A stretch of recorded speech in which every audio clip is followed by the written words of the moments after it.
मुजफ्फरनगर राष्ट्रीय लोकदल के द्वारा जिलाधिकारी कार्यालय पर किसानों की विभिन्न समस्या को लेकर किया गया जोरदार प्रदर्शन।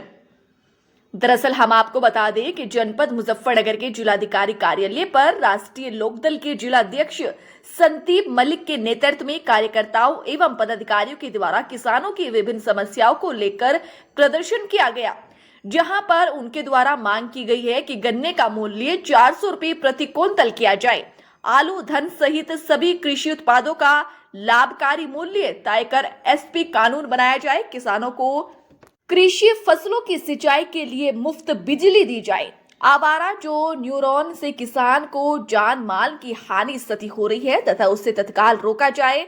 उन्होंने कहा कि आवारा जानवरों की वजह से किसानों की फसलें खराब हो रही है, इसलिए वे मांग करते हैं कि जल्द ही आवारा जानवरों पर लगाम लगाई जाए। उत्तर प्रदेश में अनेक जिलों में धान की फसल खेत में पानी के अभाव से सूख गई है, जिसका सर्वे कराकर उन्हें राहत प्रदान की जाए और उन्होंने कहा कि अगर जल्द ही मांगे पूरी नहीं हुई तो वह बड़ा आंदोलन करने को मजबूर होंगे। ठीक है जी, भाई साहब इधर देख लो।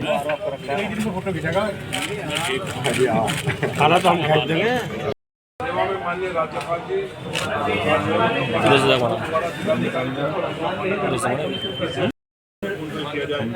आलू धान सहित सभी कृषि उत्पादों को लाभकारी मूल्य बात करना पड़ेगा।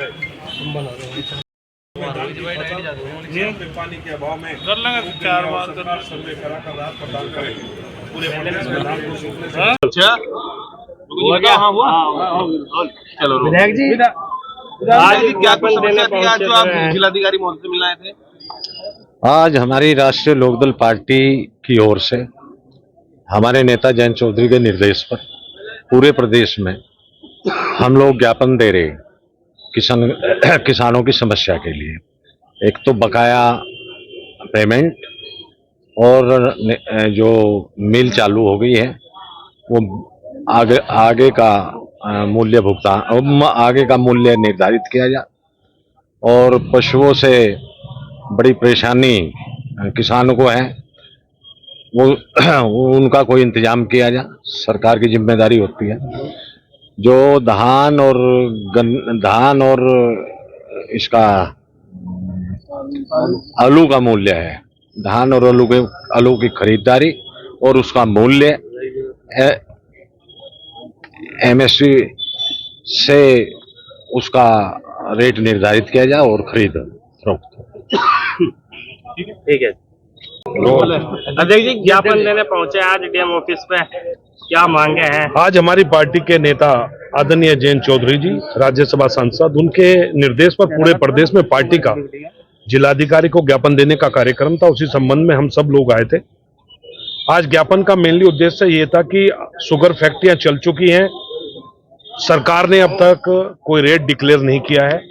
भारतीय जनता पार्टी जब प्रदेश और देश के अंदर चुनाव लड़ी थी तो उन्होंने अपने मैनिफेस्टो में ये लिखा था कि जब फैक्ट्रियां चल जाएंगी और किसान अपना गन्ना डालेगा उसके 14 दिन के अंदर हम उसका भुगतान करेंगे।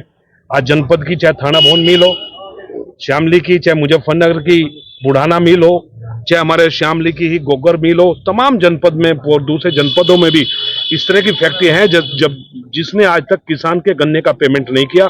मैं आपके माध्यम से भारतीय जनता पार्टी के लोगों से पूछना चाहता हूं, जब पार्टी का मैनिफेस्टो था उसको लागू क्यों नहीं किया? आज जिस तरह पूरे प्रदेश के किसान को भ्रमित कर और सभी लोगों को वर्गों में बांटकर और एक दूसरे से दूसरे को लड़ाकर आपस में वोट लेने का काम करके इस देश के अंदर, प्रदेश के अंदर सरकार बनाई है, ये झूठिस्तान पार्टी है। किसानों को गुमराह किया है पूरे प्रदेश के अंदर। आज किसान की क्या हालत है, किसान बेचारा अपने घर पे शाम को खाना खाता है, रात को अपने खेत में पहरा देता है। आवारा पशुओं का एक बहुत बड़ा मुद्दा पूरे प्रदेश और देश के अंदर चल रहा है। जनपद में इतने लोगों की इस आवारा पशुओं के कारण मृत्यु हो चुकी है। सरकार ने न उन लोगों के लिए किसी तरह की कोई घोषणा की है, क्योंकि सरकार ने घोषणा पूरे जनपद में की है कि हमारे अधिकारी इनको 15 दिन के अंदर बंद करेंगे, पर ऐसा कुछ नहीं। आप देख रहे होंगे सड़कों पर आवारा पशु किस तरह घूम रहे हैं, कितने एक्सीडेंट हो रहे हैं। अभी आपने देखा होगा तितावी थाने के सामने एक बहुत बड़ी कैजुअलिटी हुई थी, जिसमें सिसोली के 3 लोगों की डेथ हुई थी, वो भी पशुओं के ही कारण हुई थी। आवारा पशुओं के मुद्दे पर लेकर हमारे नेता ये चाहते हैं आलू और धान का जो किसान है उस पर एमएसपी बने और एमएसपी पे ही खरीद फरोख्त हो। काऊ सेंचुरी को लेकर लगातार फोटो सामने आते हैं कि तैयार हो गया है, क्या कहेंगे? देखो, काउ सेंचुरी का हम कोई विरोध नहीं करते हैं, हमारा ऐसा कोई वो नहीं है, उसके हमारी कोई नेगेटिव सोच नहीं है, पर जितना प्रसारित और प्रचारण उसका करने का काम किया गया, इतना धरातल पे काम नहीं किया गया। लगातार किसानों के एनकाउंटर की बात सरकार के विधायक कहते आ रहे हैं, इस पर इतना आप सही मानते हैं? नहीं, केवल बोल होने चाहिए कि एक नेता के द्वारा? देखो, ये तो उनकी सोच है, मैं कुछ कहना नहीं चाहता, ये उनका व्यक्तिगत बयान है, वो क्या बोल रहे हैं, उनकी क्या सोच है, किस सोच के अंदर वो राजनीति कर रहे हैं, किस परिप्रेक्ष्य में जनपद में वो राजनीति कर रहे हैं, वो उनकी व्यक्तिगत बात है, मैं उसके बारे में कुछ नहीं कहना चाहता। आपको भी लगता है कि 30 बार गुलाम हुआ है, जिस तरह से उन्होंने कहा है?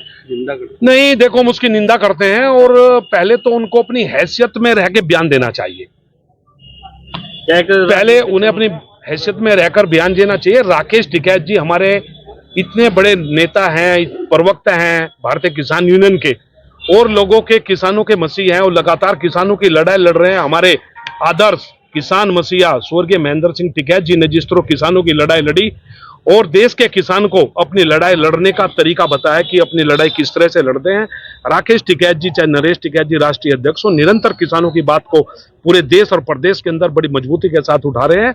और जिस तरह के एमएलए ने ये एक आवाज निकालने का प्रयास किया, ये उनकी घटिया मानसिकता दर्शाता है, मैं उसकी घोर निंदा करता हूँ। देखिए, कुछ फैक्ट्रियों ने भुगतान किया है और वो भी बिना ब्याज के, जो 14 दिन के बाद भुगतान, जिसको लेकर लगातार चर्चाएं हो रही है कि उसमें वाइवा लूटी जा रही है कि भाई भुगतान करा दिया। देखो मलिक साहब, ऐसा कुछ नहीं है, सरकार का मैनिफेस्टो ये था कि फैक्ट्री चलते ही जैसे ही किसान की ट्राली तुलेगी, उसके विद इन वीक 1 वीक उसका पेमेंट उसके खाते में पहुंचेगा।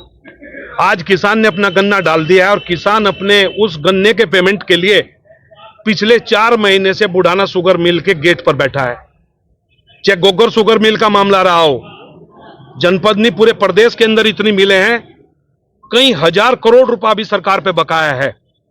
सरकार के लोग गांव में जाते हैं, मैं आपके माध्यम से किसानों से आग्रह करना चाहता हूं कि वो इन लोगों से पूछे कि सरकार है, सरकार इनकी चल रही है देश और प्रदेश के अंदर। इन्होंने अपने मैनिफेस्टो में कहा था 14 दिन के अंदर या तो पेमेंट करेंगे वरना ब्याज सहित पैसा देंगे। ठीक है।